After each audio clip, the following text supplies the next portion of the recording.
Members are nominated to the East African Legislative Assembly, EALA, were presented to Parliament. Senators yesterday debated on the names, most of them voting for those nominated by the political parties ahead of voting scheduled for Thursday. Ian Kitani files the following report.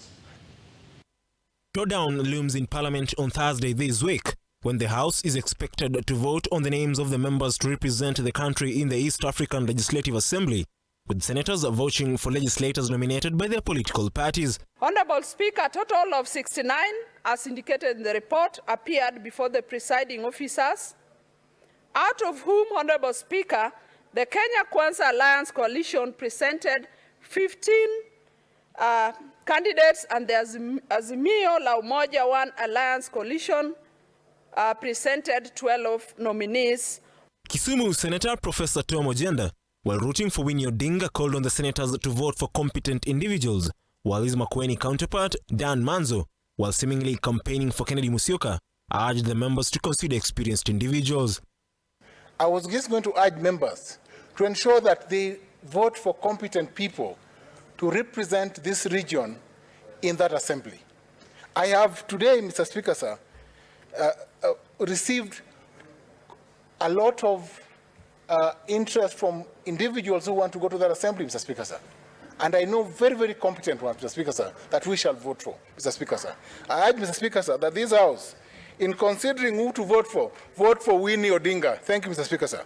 We have to balance gender, youth, and also continuity, Mr. Speaker. One of the problems with the Kenyan election has been that we remove everybody, and then we have no institutional memory in EALA. So I'll urge members, while making a vote and supporting this, to look at that consideration so that we can have continuity in the Eastern African Legislative Assembly. However, as senators campaigned for their preferred candidates, UDA Secretary General and nominated Senator Veronica Maina urged members to consider women and the youth while casting their votes. I would urge members to vote guided by their own conscience, knowing that the list of the members who should be voted in to serve in that assembly should, number one, have a diversity within the Kenyan communities. It should also take into account gender considerations. It should be balanced in terms of gender. And I would actually encourage the members to consider this time around accepting women more, much more women than men, because all the other parliaments have more men than women.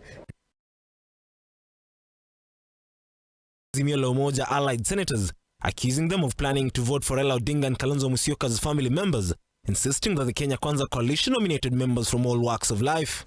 My question is simple. When you look at this report, which is the worst democracy and corruption, Mr. Speaker, if you can bring your own daughter to be elected to EALA or your own son? Winnie Odinga wants to be an EALA member simply because of the second name, just like Kalonzo Musyoka's son. When you look at the list of Kenya Kwanza, Mr. Speaker, it is only hustlers, people who are from bottom up, that we have nominated to go to EALA to represent this country, Mr. Speaker. Ian Kitani, Look Up TV.